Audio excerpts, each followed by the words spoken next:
आप जब प्रातः कालीन उठें तो पहले उठने का नियम लें कि सूर्योदय के 1 घंटा पहले हम उठेंगे।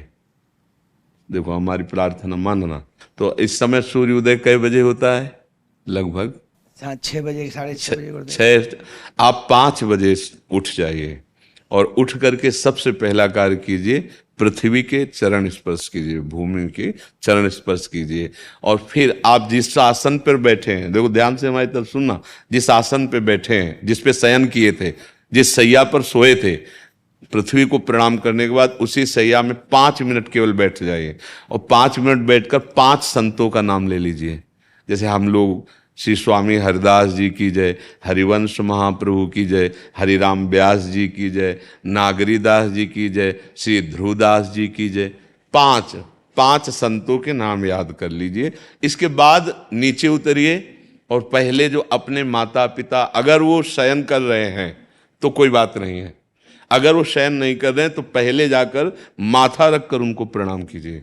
इसके बाद आधा लीटर या 1.25 लीटर जितना आप जल पी सकते हैं, उस जल को आप हल्का सा गर्म करवाइए अपने माता पिता से, जो भी आपकी सेवा में हो, या अगर आप स्वयं कर सकते हो तो स्वयं हल्का सा। अगर 500 ग्राम पी जाए तो और अच्छी बात है, और इससे ज्यादा पी जाए तो अच्छी बात है। वज्रासन में बैठना आता है? वज्रासन जानते हो आप लोग? देखो वज्रासन, वो देखो बैठ रहे हैं, ये दोनों पैरों को ऐसे करके इसमें इससे बैठकर जल पिया जाए। ये आपके ब्रह्मचर्य की रक्षा करेगा, कब्ज नहीं होने देगा और आपके मस्तिष्क की गर्मी को ठंडा करेगा।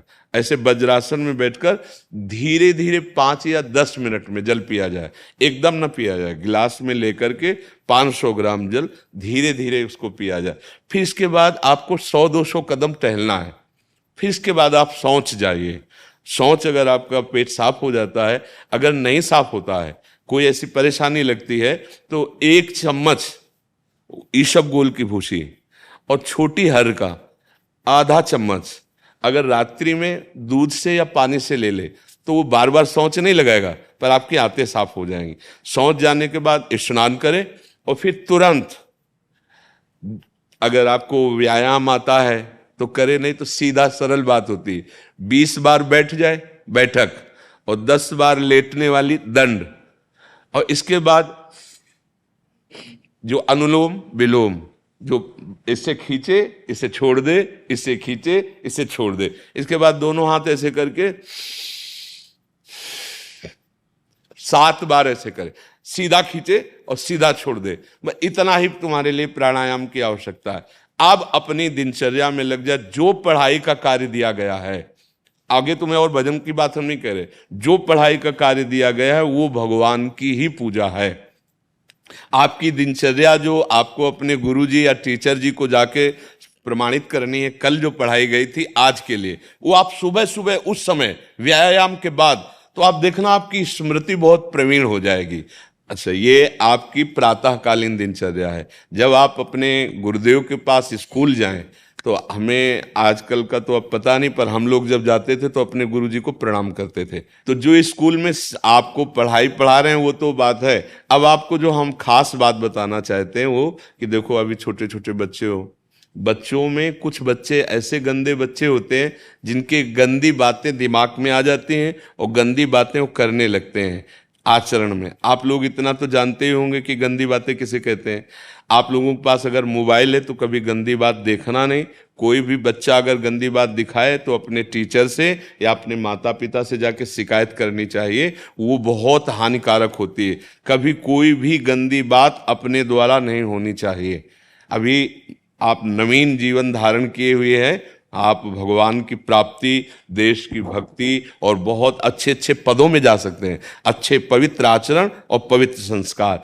ब्रह्मचर्य के लिए गंदे बच्चों का संग त्याग करना, गंदी कोई ऐसी हरकत सिखावें या बात सिखावें तो उसको सुन करके छुपा नहीं लेना, तुरंत अपने टीचर से बताना या अपने माता पिता से बताना, और ऐसे बच्चे का कभी संग नहीं करना। और रात्रि के सोते समय ये जरूर ध्यान देने वाली विशेष बात है।